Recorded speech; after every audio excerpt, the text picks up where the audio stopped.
শহীদ হয়েছিলেন। প্রত্যেক পরিবারে যদি উপযুক্ত কেউ থাকেন 18 থেকে 45 বছরের মধ্যে বিজেপি সরকার তাদের চাকরি দেবে।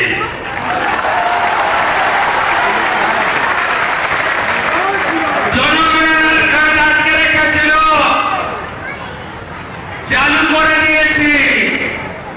বিএসএফ কে জমি হস্তান্তর, শরণার্থীরা থাকবে যারা সিএ এর আওতায়, আর যারা অনুপ্রবেশকারী তাদের tata bye bye bye bye করা।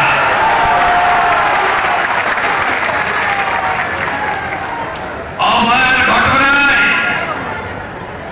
আগের মুখ্যমন্ত্রীর ইশারায় কথায় যারা যারা অত্যাচার করেছেন, প্রমাণ লোপাট করেছেন, অভয়ের মাকে আগের মুখ্যমন্ত্রী, হেরো মুখ্যমন্ত্রী শুধু নন্দীগ্রামে হারেনি, এবারে ভবানীপুরে হয়েছে।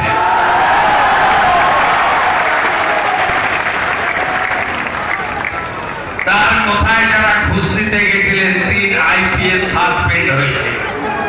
এ জেলাতেও ছাড়া হবে না। বিজেপি প্রার্থী বিশ্বজিৎ পালকে প্রকাশ্যে মেরেছিল বারুইপুরের আইসি, সাসপেন্ড। ক্যানিংয়ে বিজেপি কর্মীর উপর অত্যাচার করেছিল আইসি অমিত হাতি, সাসপেন্ড। আমি বলেছি ডায়মন্ড হারবারের পুলিশের অফিসারদের কল রেকর্ড এবং হোয়াটসঅ্যাপ চ্যাট জমা দিতে হবে। ভাইপোর বিয়ে ডাইরেকশনে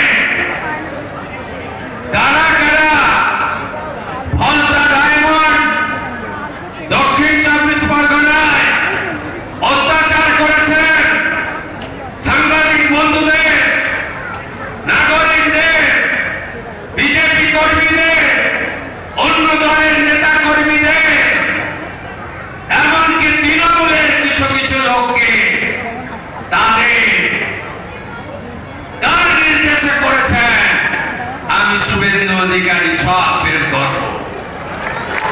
অপেক্ষা করুন। বিনীত গোয়েল, ইন্দিরা মুখার্জি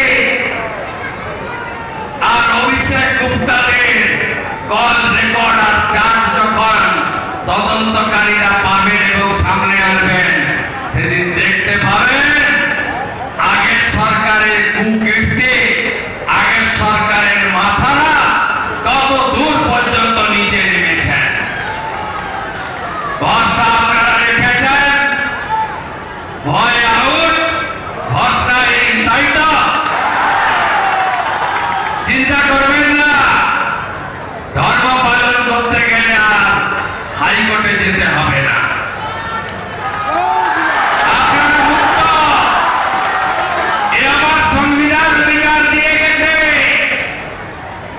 কি অত্যাচার করেনি বলুন? এমনকি দুর্গাপূজার বিজয়া দশমী ডেট পর্যন্ত চেঞ্জ করে দিয়েছিল। শ্যামপুরে কালে দুর্গা মূর্তি ভাঙা, বজবজে লক্ষ্মী মূর্তি ভাঙা, কাকদ্বীপের সূর্যনগরে কালী মূর্তিকে প্রিজন ভ্যানে তোলা, মন্দির বাজারে জগদ্ধাত্রী মূর্তি ভাঙা, আর কুলপিতে বজরংবলীর মূর্তি ভাঙা। সব মামলা রিওপেন করব।